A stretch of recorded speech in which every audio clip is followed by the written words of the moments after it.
Hello, everybody, and welcome to what promises to be a very fun, very stimulating conversation because we are going to determine who the IMDb MVP is. I'm Jeff Johnson from A Film By Podcast, and joining the debate, I've got Amit and Michael from the Famous and Gravy podcast. Hello, gentlemen. Hello. Hello. Good to be here. And squaring off against the Famous and Gravy podcast, the Surely You Can't Be Serious podcast, Jason and D. Hello, gentlemen. Hey, Jeff. How are you doing, buddy? Doing great. What's going on, man? We're ready for this. Time to rumble. I didn't realize it was so confrontational. I thought this was a friendly. Going down, brother. Would you guys be cool if we paused and sang the national anthem so I could get the tears out ahead of time, you know? Actually, I think we should pause and talk about how did this episode come to be? Yeah, so this kind of was birthed from our show, Famous and Gravy. The description we've been using lately is life lessons from dead celebrities. So on every episode, we choose somebody who died recently, and we go through a series of categories and answer the question, would you want that life? The idea is it's sort of a alt biography in some ways. And we did an episode a few months back on Bill Paxton. And when I was doing the research on Bill Paxton, I was going through his IMDb. And I mean, I was just like, man, movie after movie after movie. I was like, you know, if you were on a desert island and you could choose one person whose IMDb catalog you could have the entirety of, and I made a case that it should be Bill Paxton. And I kind of wanted somebody to challenge that. And then I guess a little while later, we connected with the guys from Surely You Can't Be Serious, Jason and D. And I think something in that conversation sparked there. And you're like, maybe we should do an episode on this. What's your memory of it, Jason? That's about right. We hooked up and we started talking about that a little bit. And we thought that was a great idea. And so here we are today.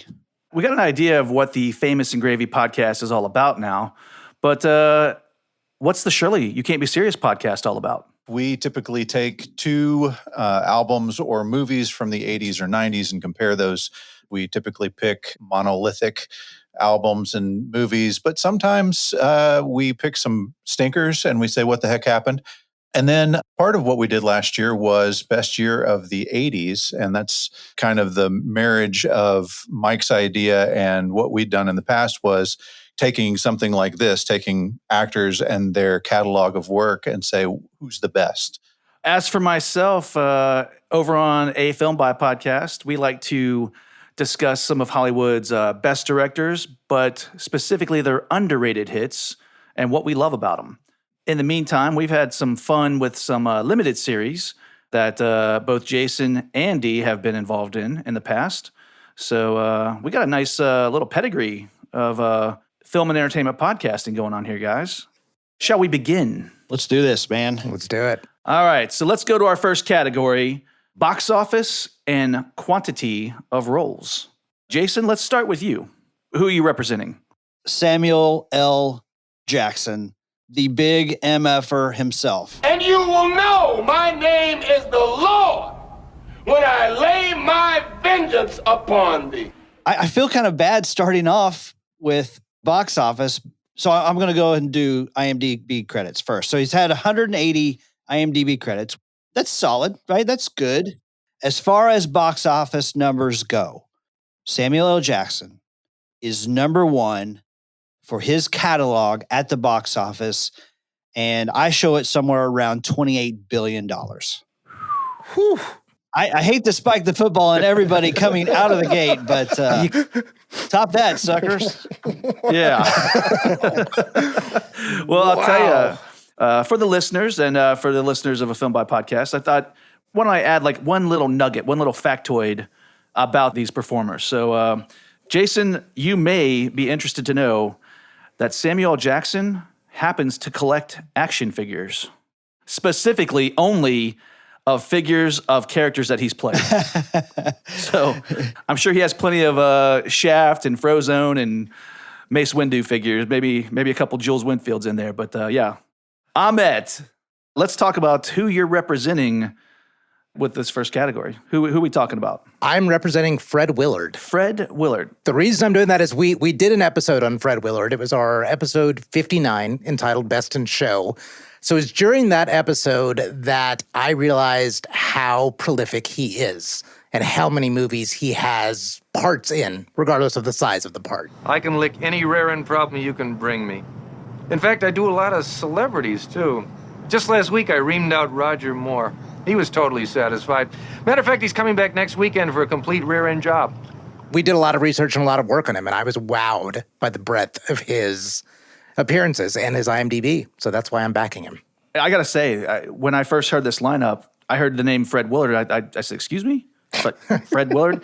Then I saw his IMDb and was kind of wowed. You know, this guy knows what he's doing.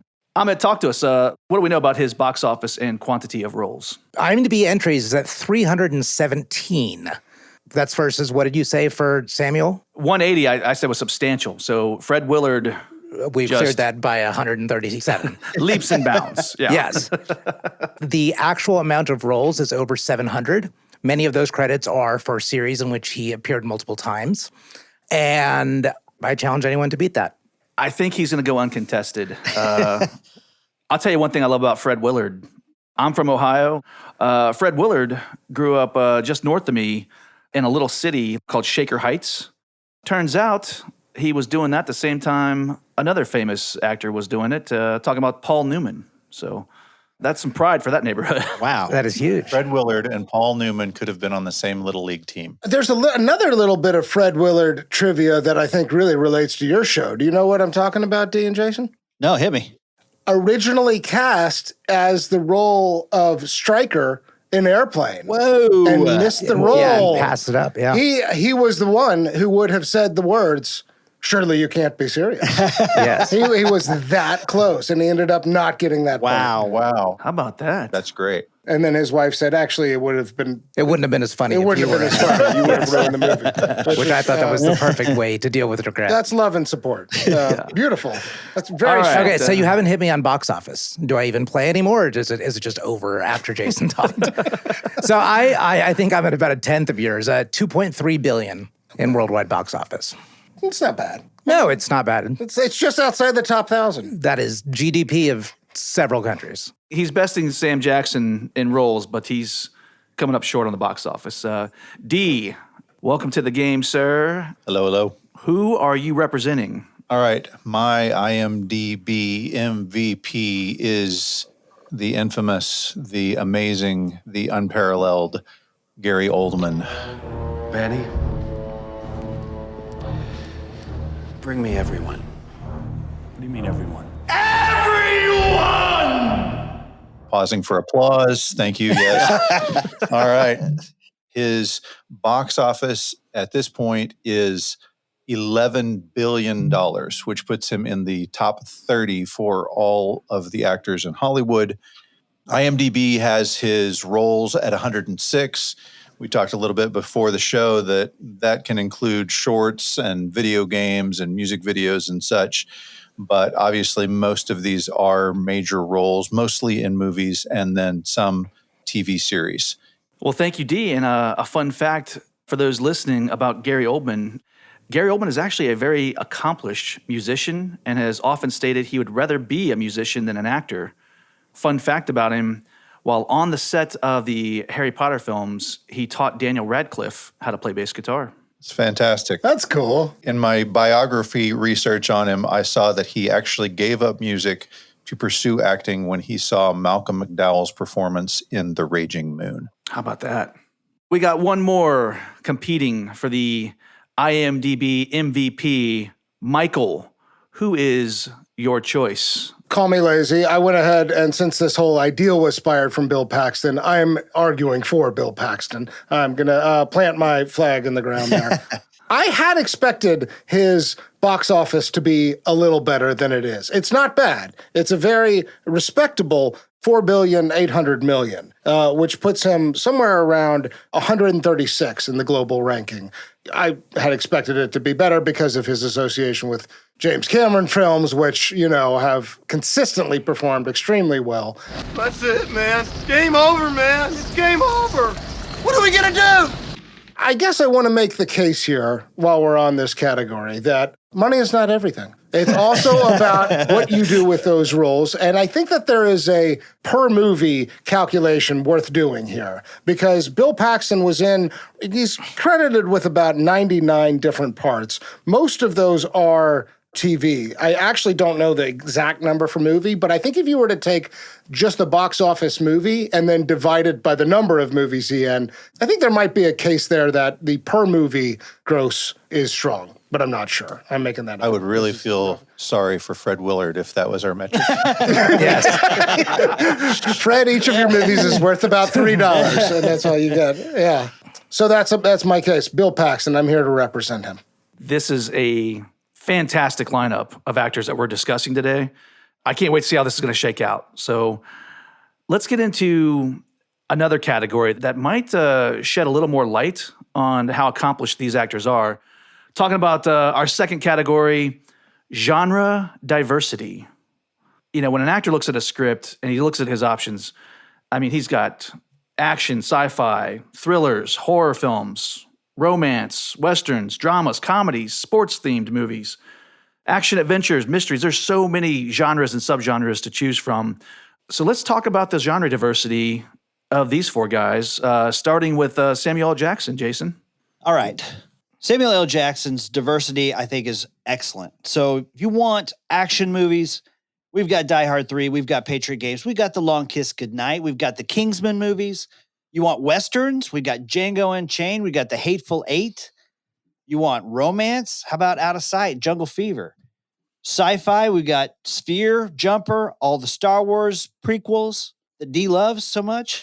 You want horror movies? We've got The Exorcist Part 3. We've got 1408. I don't know if you could count Deep Blue Sea.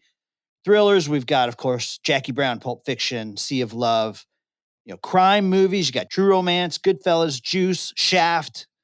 Comedies, I mean, Coming to America, Loaded Weapon 1. Drama, I mean, you got Do the Right Thing, one of the best movies of 1989, which I spiked the football on our previous episode. Menace to Society, Time to Kill, the John Grisham thriller, so good. You want family movies? You've got The Incredibles, which I said was the best movie since the year 2000. I love that movie. Adventure, we have Snakes on a Plane. We've got Jurassic Park. We've got, I mean, in the fantasy realm, you've got all the Marvel movies, the MCU. You've got the Kong, you know, the monster universe there with the King Kong movies. Captain America, Iron Man, Avengers, Spider-Man. And then, of course, you've got the Unbreakable movies. He's got it all covered, except maybe the musical or maybe a mystery. He's covered it all, guys. I don't know how you guys are going to do, but there you go. But quality is factoring into some of this, right? These are like not all necessarily good movies. Well, we're talking genre diversity, Michael, so we're not going to hold Okay, I just want to make sure I understand the rules. This category included both quality and diversity, not just diversity. So talk about the quality, my friend. Where are we at with those? You want quality? Yeah. Jurassic Park? How's that? How about Pulp Fiction? How about Coming to America? How about The Incredibles? Do the Right Thing, Out of Sight. Those are all great movies. I noticed that you didn't say The Clone Wars or Snakes on a Plane when we got into quality. I wonder how that happened. I just want to talk about what an MVP is exactly. Somebody who performs consistently at a level of high excellence. All right. Amit, let's talk Fred Willard here. Yeah, I'm going to ask you to think about genre in a different way here. So let's just talk about breadth. We have credits going all the way back to the 60s up and through Year of Death, which is 2020. So if we're going to really count that, that's going to be 7 different decades. I'm not that concerned about genre as you talk about it, between horror, family, action. That's futile. I am on a desert island. The last thing I want to do is to be reminded of horror, action, adventure, people in peril. I just want to smile, laugh, giggle, and have a little hope. Your diversities and genres, you can keep them. I'm just not interested in playing that contest. We do win comedy outright, and what we have is subgenres within comedy. Family friendly, we have Pixar with WALL-E. We have rock and roll, which might be music. Jason said he lacked a musical. We have one in Spinal Tap. Then we can take another musical in Waiting for Guffman.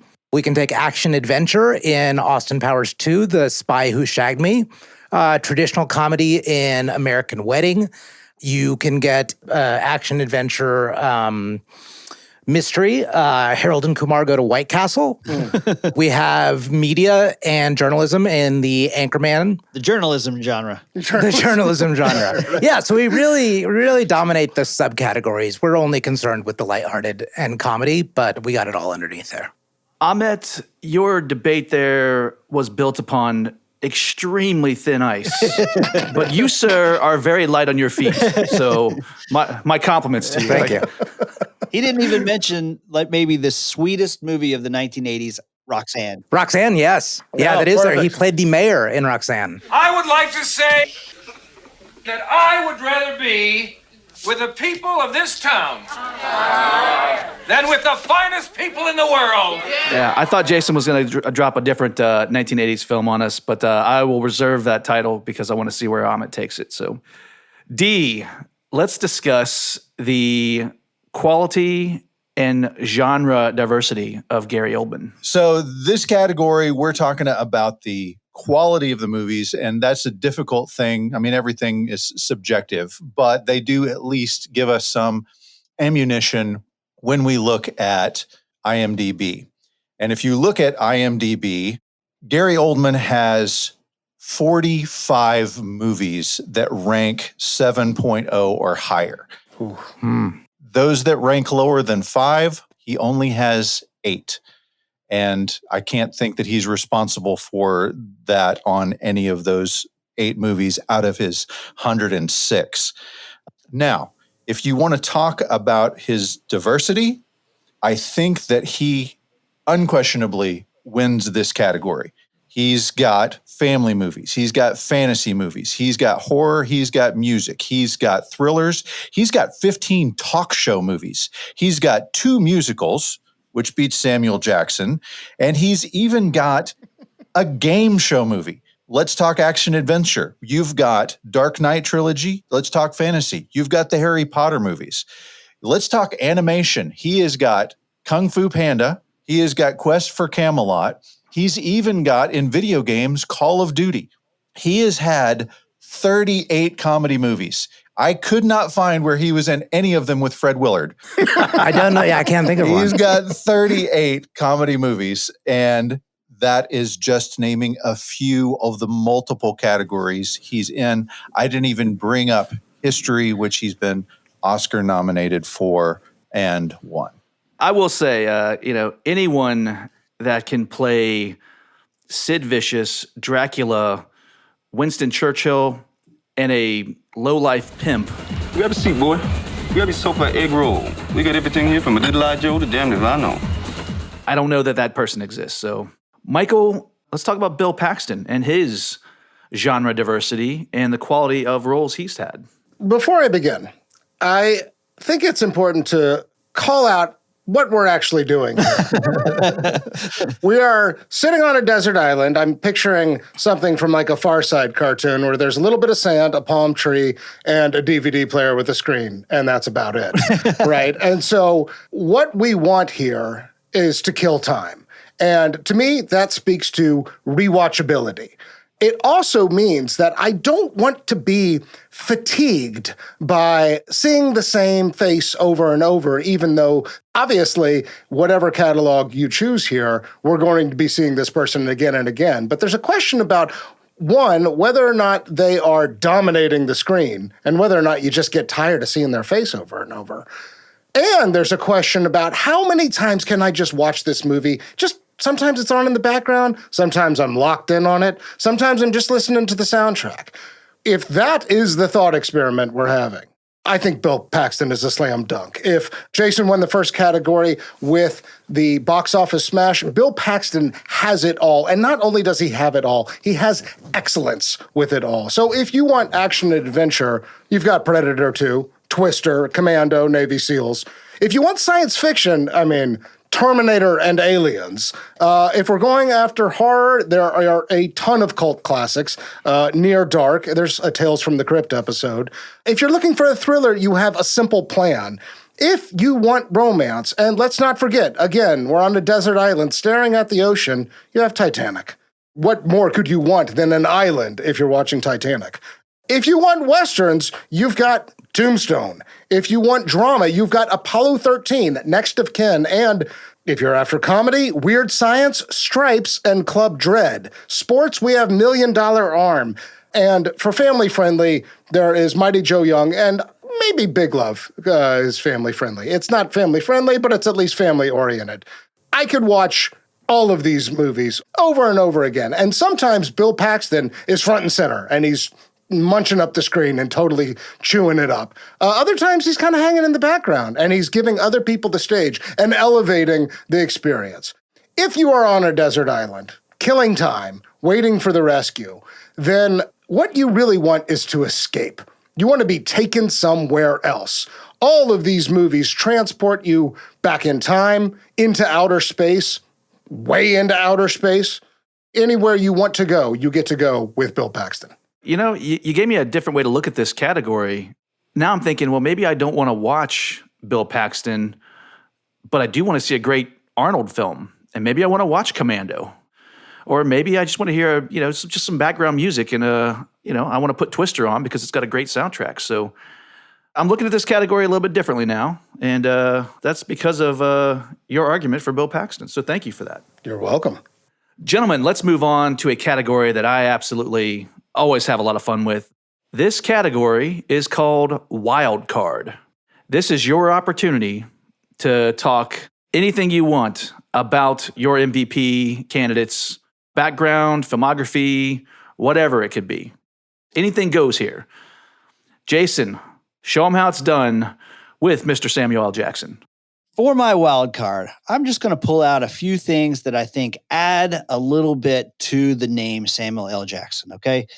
Now, we know that he is one of the actors who is known for weaving a tapestry of obscenities throughout his movies, right? I have had it with these snakes on this plane. They look like a couple of dorks. Ha ha ha. You're closed, How's it work? You know how to shoot a gun? Look, all brothers don't know how to shoot guns, you racist It didn't work, man! I'm still alive, But actually, come to find out, he is only sworn on screen 301 times, which sounds like a lot, except that's only 6.9 times per every 1,000 words. It surprised me to find out that both Jonah Hill and Leonardo DiCaprio rank much higher on the swear words than that. But he is the guy who made the big MFer bomb cool to say, right? And in fact, it is an anchor word for when he was a young man. He used swearing as a stop to his stutter. So when he was a young boy, he had a hard stutter. He actually had an aunt who lived in the house with him who was a school teacher and actually in charge of the performing arts at her school. And so from a young age, he would be pulled into these plays. He's 3, 4, 5 years old, but that's okay. We need a little kid for our play. We had a bad stutter. And the way he combated that was learning to swear. So I thought that was pretty interesting. The other thing I wanted to bring up that I had no idea about, he was a stand-in for Bill Cosby on The Cosby Show. So he stood there in these colorful sweaters as the guy who, you see Bill Cosby's back, but, Bill Cosby's having a Coke in the other room. So that was Samuel L. Jackson. But the main thing I wanted to bring up, though, is the franchises that this guy is associated with, okay? I just don't know how any actor I've ever heard of could be involved in so many successful franchises. He is involved in the Star Wars universe, the MCU, the Incredibles, the Triple X franchise, the Monsterverse. Shaft is now a franchise. He's involved in the Jurassic Park franchise, the Kingsman franchise. Unbreakable is now a franchise. The redo of RoboCop and Die Hard. That's pretty impressive. He's also the coolest guy in the Star Wars universe because he's the only dude who has a purple lightsaber. And on a personal level, this dude was an usher at Martin Luther King's funeral. The dude is the coolest guy in Hollywood. I'm spiking the football. The cool factor is off the chart. A wild card that promotes the use of profanity to cure speech impediments. That is good. Amit, let's discuss Fred Willard's wild card. Okay, I'm going to start with my favorite and the big one. He was and is the only human actor to have appeared in a Pixar movie when he appeared in WALL-E in 2007. Whoa. That's right. In his obituary, on our show, we deconstruct the first line of an obituary and rank it. They use the word scene stealer in the first line of his obituary.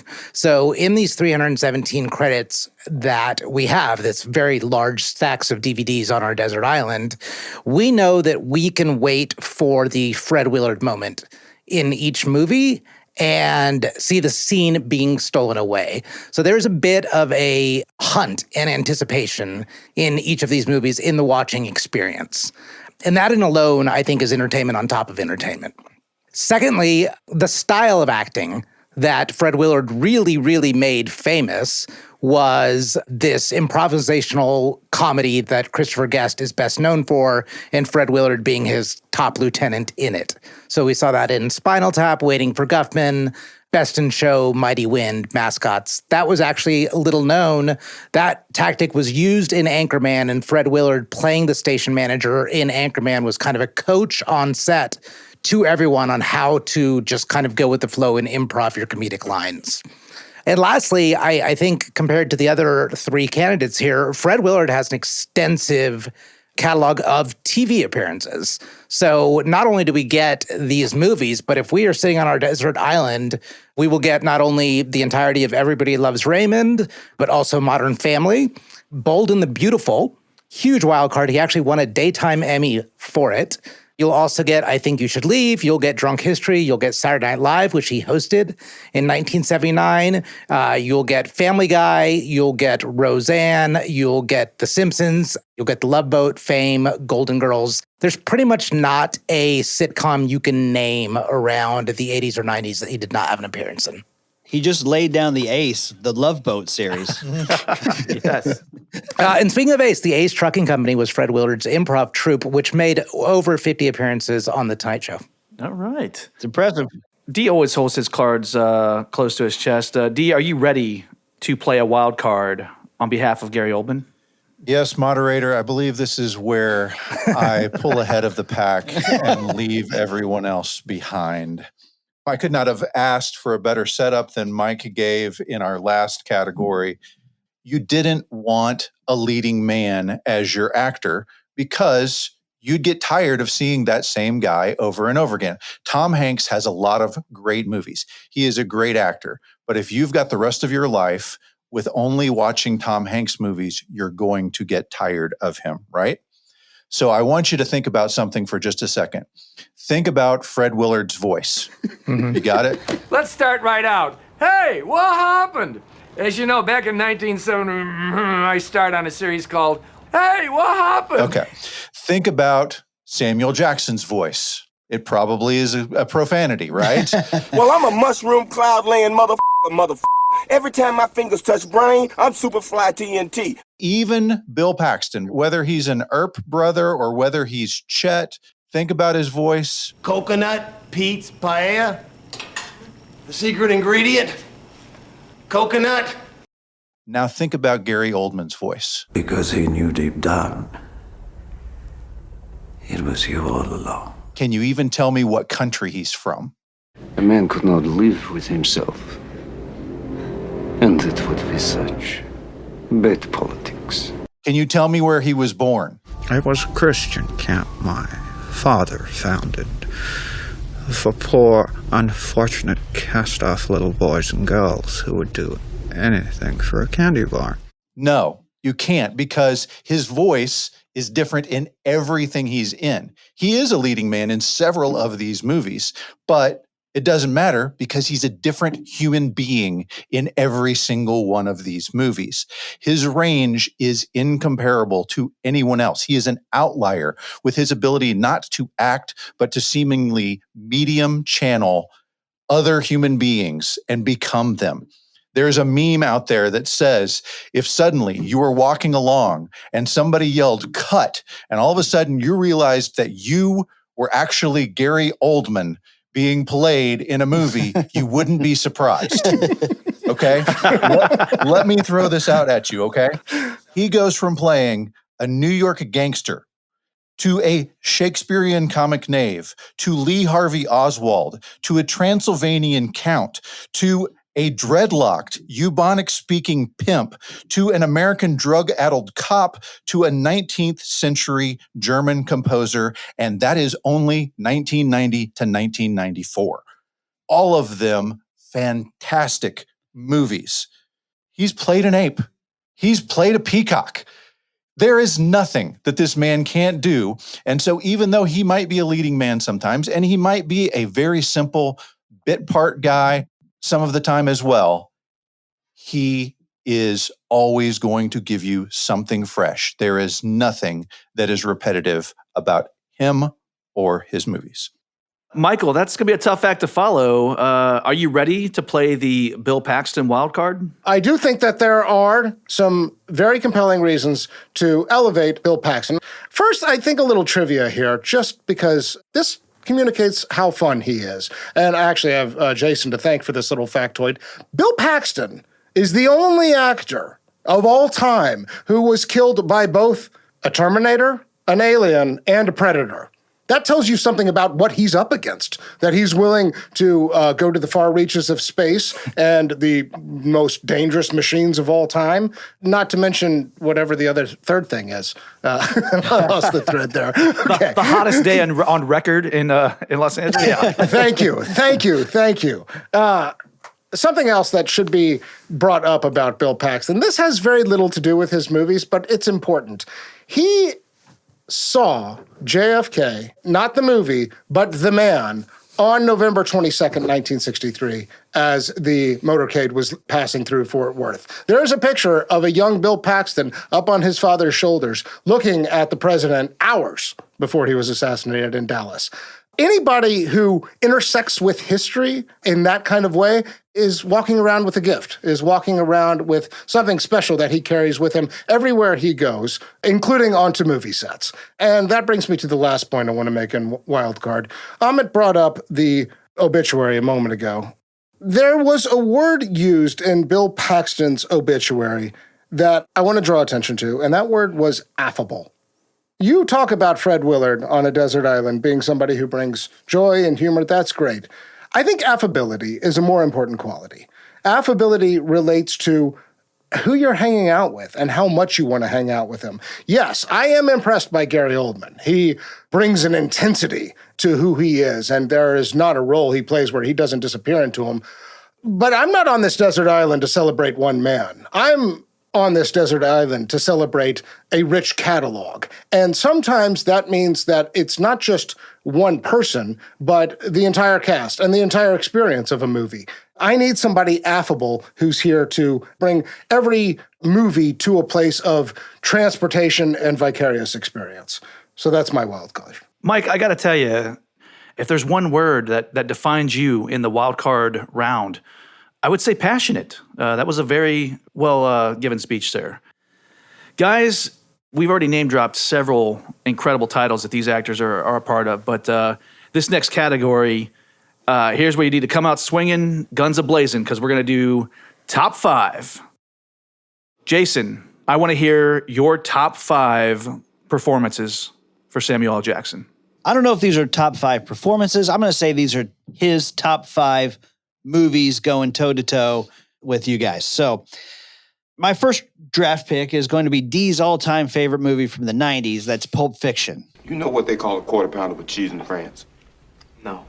Royale with cheese. You know why they call it that? Because of the metric system? Check out the big brain on bread. I'm going to go with maybe the greatest family movie of the 90s, Jurassic Park. Kids absolutely love this movie. I loved it. Everybody loved it. It's a fantastic movie. Then I'm going to pull out Avengers Endgame. You get anybody below the age of 20, it's maybe the greatest movie they've ever seen. Then for me, in the family genre, again, The Incredibles. I think it's the best movie since the year 2000. It's absolutely fantastic. And then lastly, I'll throw out Do the Right Thing by Spike Lee, a great movie from 1989, showing his diversity. It's not all just laser beams and dinosaurs. He actually has enjoyable, socially conscious movies as well. So that is my Samuel L. Jackson top 5. Excellent top 5. I got to be honest, I've been looking forward to this category just so I could talk to Amit. There you have. Okay. Amit, let's hear your choices for Fred Willard's top 5. Number 1, Best in Show from the year 2000. Fred Willard played one of the hosts of The Dog Show and absolutely stole the movie. The cast of that movie overall, it is incredibly rewatchable. Writing exactly on those coattails, but 16 years prior, Spinal Tap. Still watched regularly. I believe there is a sequel in the making. Yeah. That's what I've been that's correct. Right now. Yeah. So here we are, 40 years after the movie and still feels contemporary. Number 3, I referenced earlier, I will go with WALL-E, given his significance in the role. And with Pixar, that was also a movie that grossed $530 million worldwide. So if we're looking at Fred Willard's $2.3 billion, you've almost got 20% of it right there.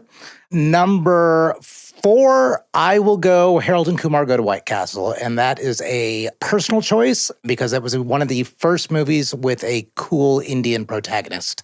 So a big yippee for my people. And number 5, I just don't think we can discount it because it's arguably the biggest comedy of this millennium would be Anchorman. All right. I would throw in Waiting for Guffman on my list. I don't know who I'd knock off your list. Waiting for Guffman is my favorite of all of Fred Willard's movies.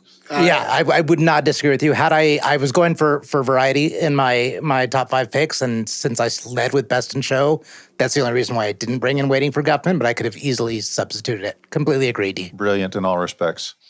Amit, you don't realize this, but you're sitting in a podcast room with 2 of the biggest fans of a Fred Willard movie that there may not be anybody else in the entire country as big of fans as there are in this room. Can I guess it? Sure.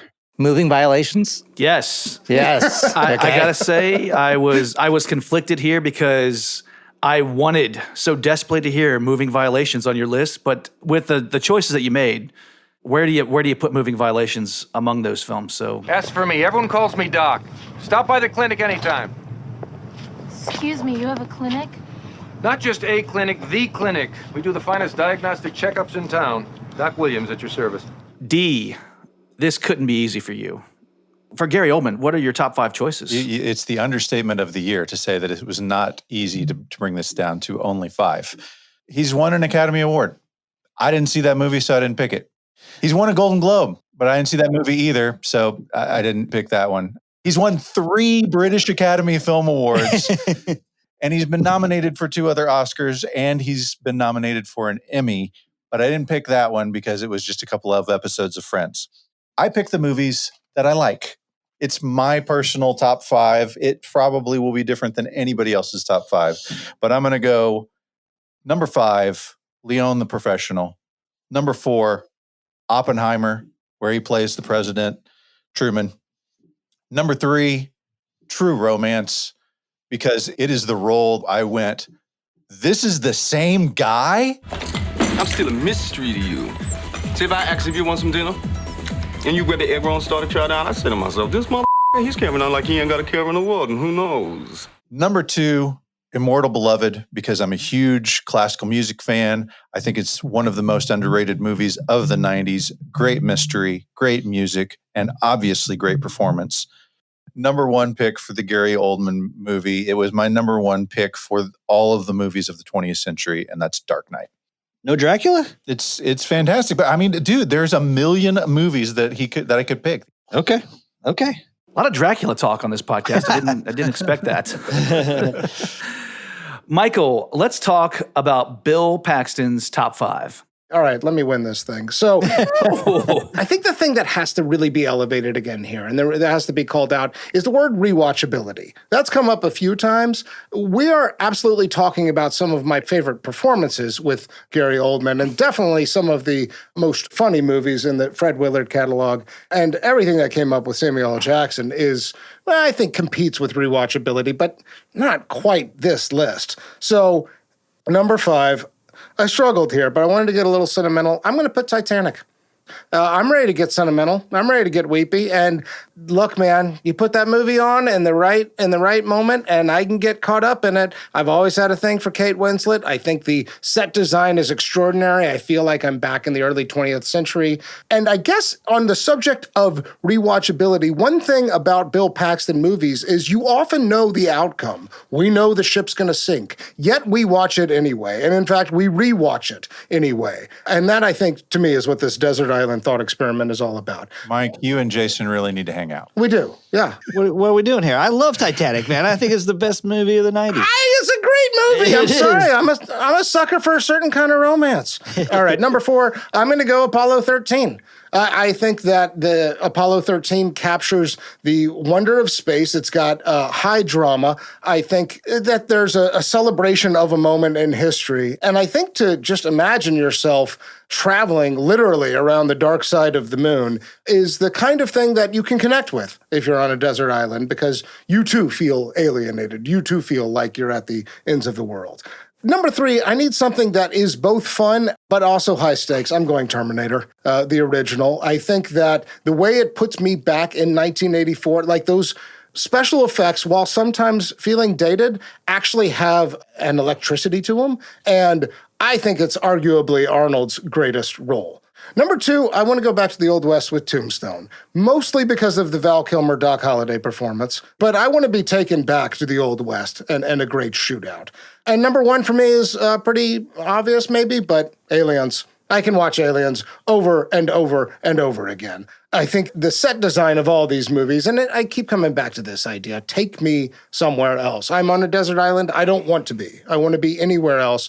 The range of environments and settings that we get to go to with these 5 Bill Paxton movies are what I need on this desert island. I got to say, if physical media did not exist and cable providers provided the all aliens all the time channel, I would subscribe. That's all I need. That's all I need. Absolutely. It's filled with Cameron love right now. I love James Cameron. Yeah. Speaking of love, let's talk about, I don't recall if it was Jim Caviezel or Willem Dafoe who once said, Who has never sinned? Who? Whoever that is, come up here and throw these! if we're casting stones for sins, we're all going to be hurt real quick. But these guys have sinned before. So let's move to our next category.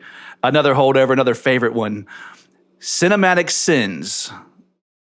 So for those of you that are unaware what the cinematic sins category is all about, this is the opportunity for 3 others to gnash their teeth and call out the cinematic sins of the 4th pick for MVP. So Jason, prepare to get stoned because I'm going to talk to these guys about Samuel L. Jackson's cinematic sins. Amit, cast the first stone, sir. I mean, it's got to be snakes on a plane. I don't even have to look up. Shooting from the hip. Yes. So I saw the trailer. I didn't need to see the movie. Right? I think America felt the same. Yes. I have no defense on that one. I can't say anything. I cannot defend that one. Cannot defend that one. D, take your best shot. I make a concerted effort not to watch bad movies. And so this was the hardest category for me. Like if I've seen a movie that you guys in, I probably liked it. But I did see the Clone Wars. Damn it. Yeah. Are you Phantom menacing me right now? The Phantom is a menace. All 3 of those movies are menacing. I also haven't seen the Marvels, and I never plan to, but it would be number 3 on my list. I'm getting like a quadruple shot. I haven't seen it. I won't call it that one. My pick is Clone Wars because I've seen it, and I will never watch it again. Remember, Obi-Wan, if the prophecy is true, your apprentice is the only one who can bring the Force back into balance.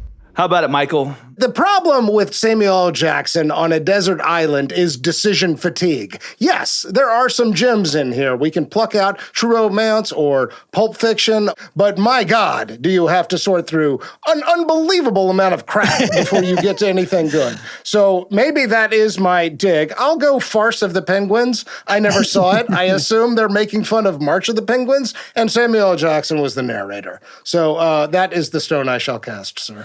Jason, any last comment about defending Samuel L. Jackson's cinematic sins? I can't really defend myself on any of those, but I will say that this summer, we're going to take a deep dive on our What the Heck Happened series, where we're going to break down and discuss The Phantom Menace, versus Star Trek the motion picture and ask the question, what the heck happened?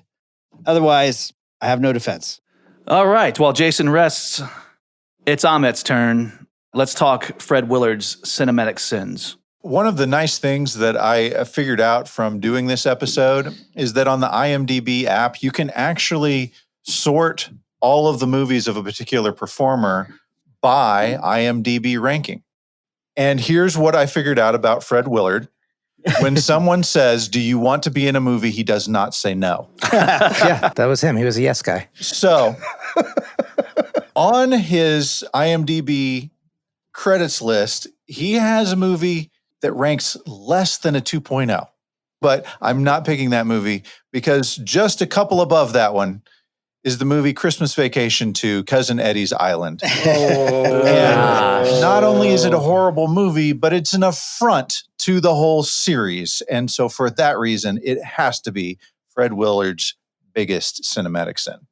Amit, anything to say? I mean, I'm glad Eddie got an island, but Well, in that case, Michael, what is your choice for Fred Willard's cinematic sin? I'm running into the same damn problem. The fact that he basically said yes is nice. You need the job. You got to take the work, but have some, I don't know, sense of taste and some dignity. Sometimes it's really okay to say, that's not for me.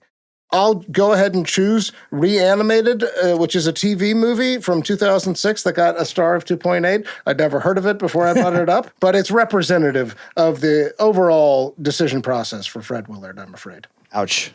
Amit's silent. I guess we move on to Jason to continue the pile-on here. I'm just going to jump on Michael's coattails here and just say, yes, he's got a great voice. And so working as a voice actor, you get drug on some bad projects. But for me, I mean, I don't even have to watch this movie, The Pooch and the Pauper. I feel as a father, that's one that I would have been in the movie theater with my kids going, what is this crappy movie that I'm watching? So mark me down, The Pooch and the Pauper. okay. Amit, what can you say in defense of The Pooch and the Pauper? I mean, great title. I'm a little intrigued, actually. Yeah, it could be good. Yeah, I didn't have plans tomorrow night until now. And now, D, I'm curious, and we won't hold this against Fred. The title that you were going to suggest, was it named? Yeah, it's called Schoolgirls, spelled with a Y. where would you put a Y? Oh, Y It's in a girls. 1.8. 1.8. When I did the sorting by rank, it was impressive how many movies in the 2-point-something category. I don't know how many bad movies you can make, but his amount is impressive. That speaks to accessibility, alignment with the proletariat. I feel like there's if a lot, David Arquette, there's a lot to love there. Tom Arnold, and if Fred Willard was still alive, got together and made a movie, it might rank in the negatives somehow. Well, Michael, there's still more sin to discuss. So D and his choice, Gary Oldman, are on the stand. So let's talk Gary Oldman's cinematic sins, Michael. I'm going to take a slightly different angle on this because Gary Oldman is excellent in everything he's on. So I am not about to criticize the man's decisions in terms of role. What I am going to criticize here is his decision in terms of impact. And here I am going to attack the film JFK. Somehow this keeps coming up. Now, I am entertained by JFK. I've watched it several times. I think it is a well-crafted movie. I think it is extremely well cast. I also think it has forever altered our opinion of what happened on that fateful day. I do not claim to know. I am interested in the conspiracy theories. I am also interested in the mainstream message. But I also believe that a large chunk of not just America, but the world now believes a certain story because Gary Oldman was so good in that movie. In a way, that is a cinematic sin. That it is presented as truth. And as the final say, I have some reservations around that. And I'm going to call that a sin. I'd go with that. You know, in the future, people are going to look at me and say, you hosted a podcast that said negative things about JFK, and I will be forced to say, I'm just a patsy. You know? Oh, wow. All I mean to say is that there is such a thing as too convincing of a role. I'll leave it at that. Jason, let's talk sin and Gary Oldman. Okay. So I'm going to throw out the stupid IMDb rankings. I could care less about what other people think. I just know what I think, right? I am an expert on my own opinion. And when I went to the movie theater in 1998, when I watched The Fifth Element, I thought this movie might be the worst piece of crap I've ever seen on screen. It is unbearable to me between Bruce Willis was uncool and you had Gary Oldman dressed up like Dead or Alive from, You Spin Me Right Round Like a Record. I can't take this movie. I can't do it. I know other people like it. I think it's a giant pile of heaping crap. Never be ashamed of who you are. You're warriors. Be proud. So what if the federal government scatters your people to the wind? What doesn't kill you makes you stronger. Your time for revenge is at hand. Voila. And I guess as moderator, I shouldn't say anything. So I'll go to Amit and ask him. Amit, your thoughts on Gary Oldman's cinematic sins? Yeah, I'm leaving myself a little vulnerable here because I'm going to point out one of Matthew McConaughey's bigger cinematic sins. And should you want to throw that back at me, you could also point out that Matthew McConaughey starred in The Wedding Planner, which also featured Fred Willard. However, Fred Willard did not accept to play a role in the movie Tiptoes from 2002. Gary Oldman did enough to be one of the leading characters. And what is Tiptoes about, you ask? Let's just take a little look. Let's Google Tiptoes. The film's plot revolves an average-sized man, Matthew McConaughey, who struggles with revealing to his pregnant fiancée, Kate Beckinsale, that his entire family are little people, as he worries that their unborn child may be born with dwarfism. Wow. Interesting. Gary Oldman's in that? Gary Oldman is in there. He signed off on that? He is one of the top 3 actors on it. Wow. In fact, he plays Rolf. He plays a dwarf? No, he plays Rolf. Oh, okay. Peter Dinklage is in it, though, and I'm assuming he plays one of Matthew McConaughey's family members. Just to be clear, he does play a dwarf. Whoa. Yes, wow. he does. Oldman does. Yes. Hey, baby. Hey, sweetie. I love you. There's one small problem. Hi, I'm Ralph. I'm his brother. We're twins. Are your parents, Yeah. Wow. In my research today, I came across this movie and I was just like, Yeah. this one looks like it has so much promise. And yet, but I mean, I don't think they've got multiple little people actors in it. Yes. Then why did they need Oldman? Right. Exactly. Well, I think, this to make it more grandiose. Yeah. So to clarify, we're not talking about Tim Conway's dwarf. We're talking about Gary Oldman's Rolf. So Right. Gary Oldman played Rolf. Correct. Wow. Confusion there. D, what do you have to say to defend Gary Oldman's cinematic sins? Okay, so I have to take something back because earlier I said that the wild card category would be the category that I pulled ahead not to be left behind, but apparently it's this category. I'm going to just take them in reverse. Okay, Tiptoes, if that's a cinematic sin, also committing that sin, as he mentioned, is Matthew McConaughey. Also, Kate Beckinsale, Peter Dinklage, Patricia Arquette, David Alan Grier. Everything I read about it said it had so much promise for the first half, and then the last half, it became a TV movie of the week kind of thing. I actually want to see this movie, despite the fact that it does have a dismal 4.2 rating. On the other 2 movies, Fifth Element, one of the best regarded sci-fi movies of the 90s. I will accept that as a sin, if you will. And then JFK, 8.0. 8.0. Are we playing the IMDb MVP or what? If you go to IMDb, it's just telling you guys that you're all crazy. I'll save my rebuttal. Absolutely. Well, Michael, you're going to have plenty to say here because we're about to discuss the cinematic sins of Bill Paxton, and we're going to begin with Jason. I love Bill Paxton. I can't deny it. I'm a big Cameron guy. In fact, I listened to a 2-hour interview with him today on the way over, and I presently like him even more than I did 2 hours prior to that. Great actor, fun guy, down to earth.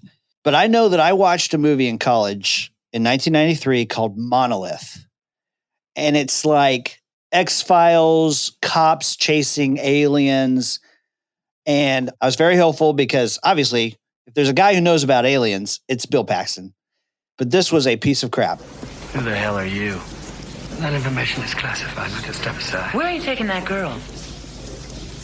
Also classified. Can't you play any other tune? Let me lay some reality on you. Detective Tucker. If you obstruct me, then you are obstructing the United States government. Amit, your thoughts on Bill Paxton's cinematic sins?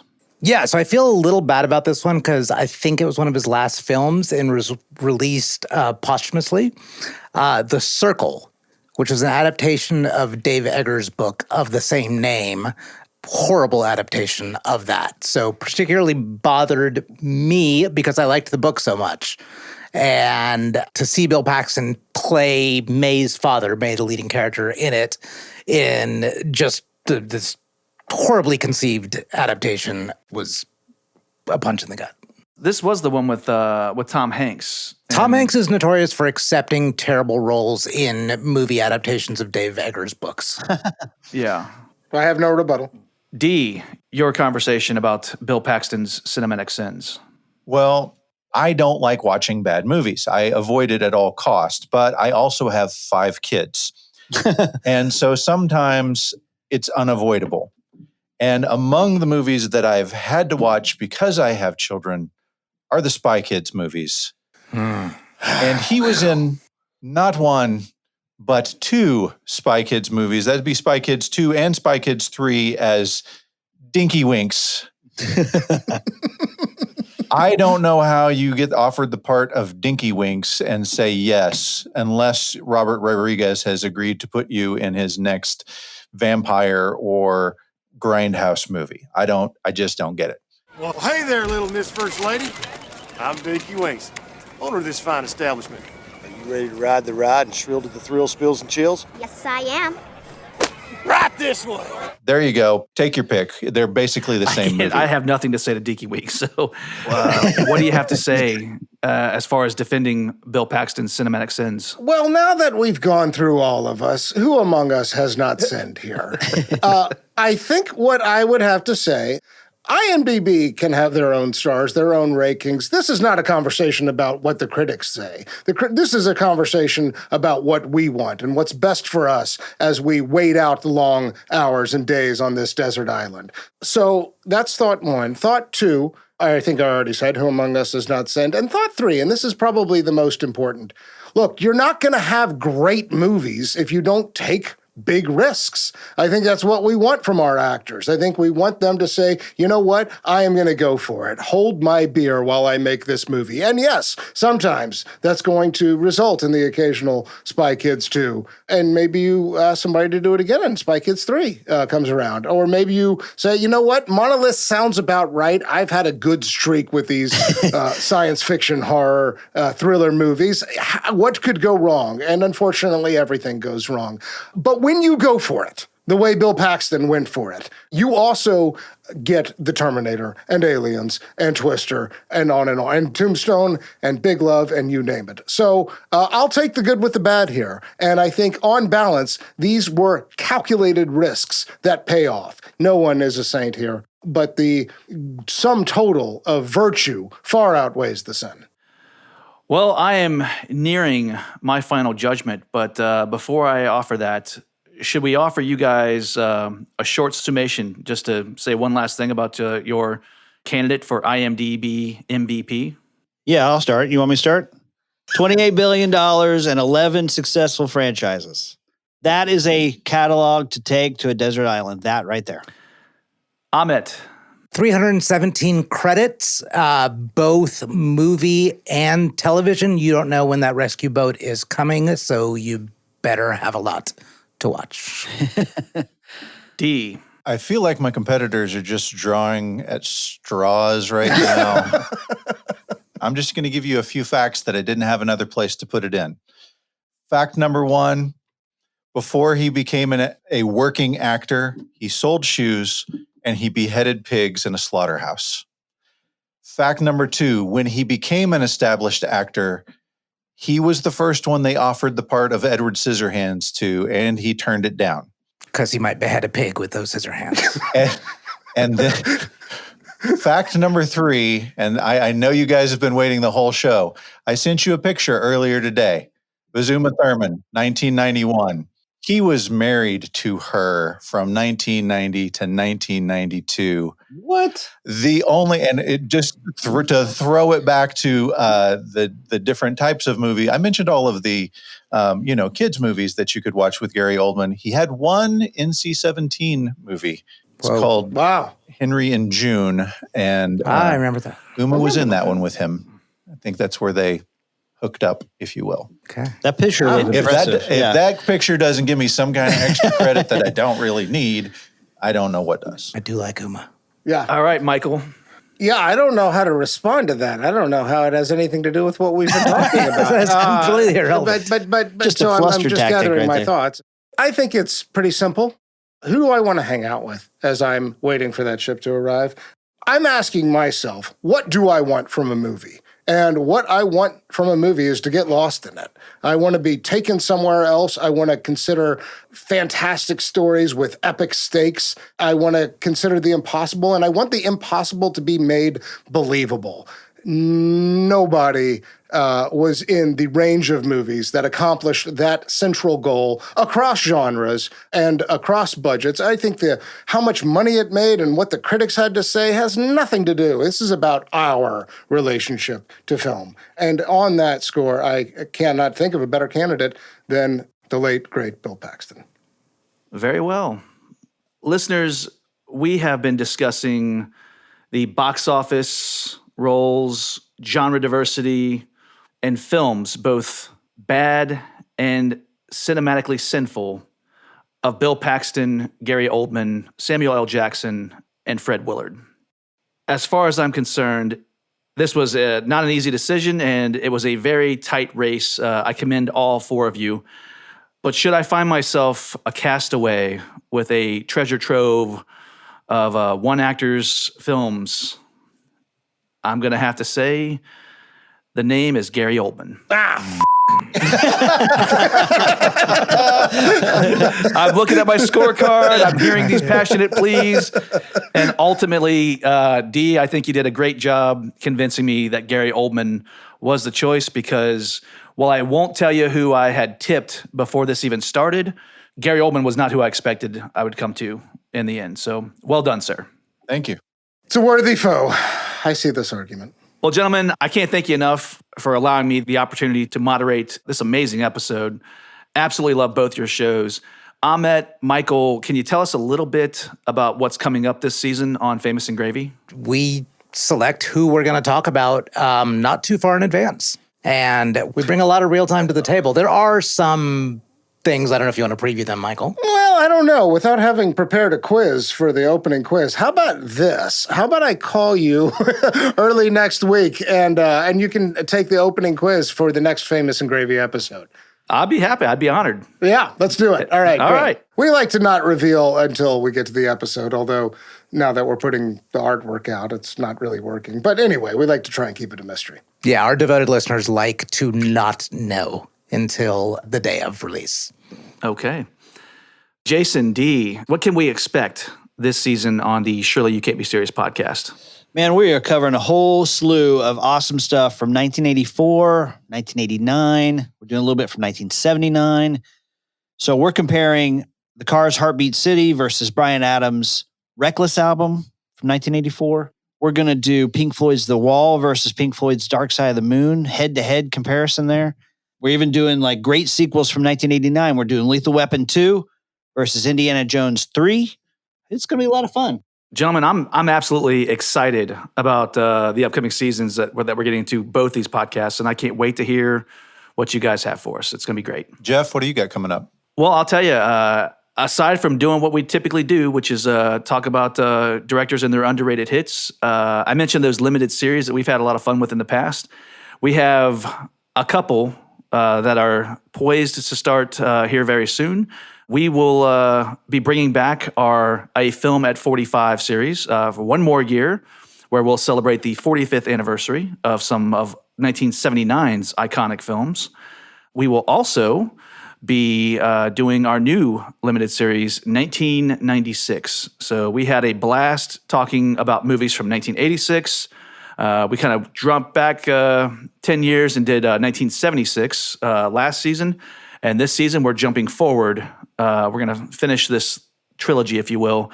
We're going to be talking about films of 1996. And we got a lot of great people lined up. So we're going to have some fun. Awesome. Very cool. Jeff, thanks for moderating this. And Dee, congratulations. You guys did a great job. I had a blast. So thanks for having me.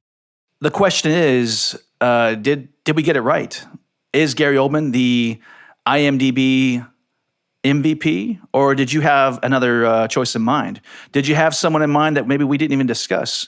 Please let us know. Reach out. You can find the social media channels and websites for Famous and Gravy, the Surely You Can't Be Serious podcast, and a Film by Podcast in the show notes. We would love to hear from you and find out what your thoughts were.